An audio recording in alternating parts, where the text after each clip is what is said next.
My name is Sam Vaknin, and I'm the author of Malignant Self-Love, Narcissism Revisited. We all indulge in confabulating from time to time. Father's wartime heroism, mother's youthful good looks, one's oft-recounted exploits, erstwhile alleged brilliance, past purported sexual irresistibility. They're all typical examples of confabulations. White, fuzzy, heartwarming lies wrapped around a shriveled kernel of truth. But the distinction between reality and fantasy is never lost. Deep inside, the healthy confabulator knows where facts end and wishful thinking or a rewriting of history begin.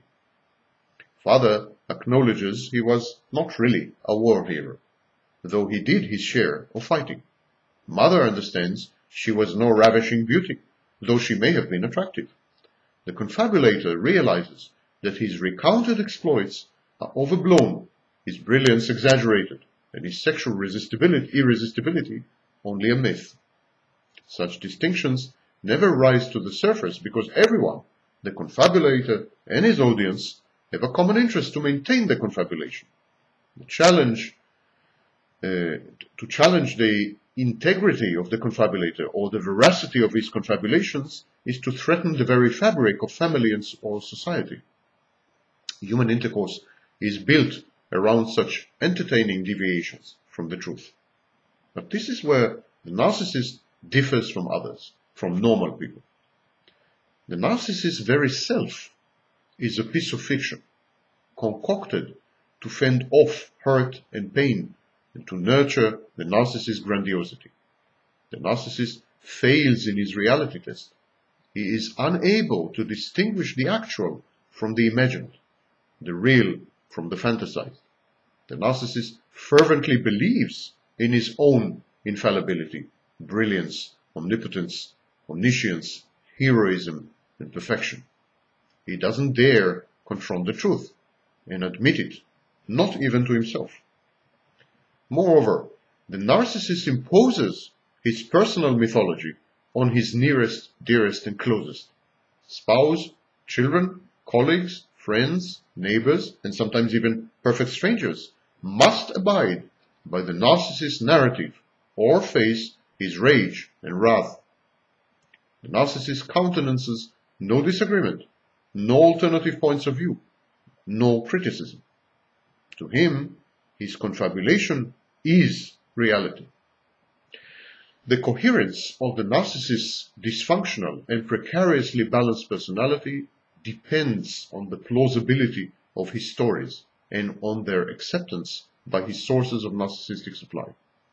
The narcissist invests an inordinate amount of time in substantiating his tales and lies, in collecting so-called evidence, in defending his version of events, and in reinterpreting reality to fit his scenario. As a result, most narcissists are self-delusional, obstinate, opinionated, and argumentative, and all of them have largely fake biographies. Narcissist lies are not goal-oriented. This is what makes his constant dishonesty both disconcerting and incomprehensible. The narcissist lies at the drop of a hat, needlessly and almost ceaselessly. He lies in order to avoid the grandiosity gap, the abyss between fact, drab reality, shabby pedestrian existence, and the narcissistic fiction, the false self, the narrative that is the narcissist. This gap, this abyss between the real and the imagined is too big, and the narcissist bridges it with his confabulations. We are all conditioned to let others indulge in pet delusions and get away with it. White, non-egregious lies are utterly acceptable, socially speaking. The narcissist makes use of our socialization. He makes use of this license. He abuses it. We dare not confront or expose the narcissist despite the outlandishness of his claims, the improbability of his stories, the implausibility of his alleged accomplishments and conquests. We simply turn the other cheek, or meekly avert our eyes, often embarrassed for him.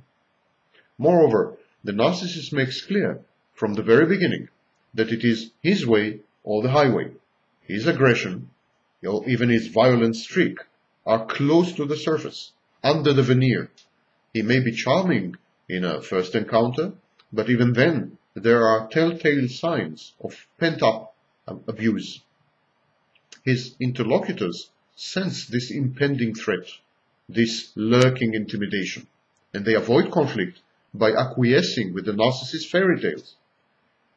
This way, the narcissist imposes his private universe, his virtual reality, on his milieu, sometimes with disastrous consequences, especially when the narcissist attains positions of authority.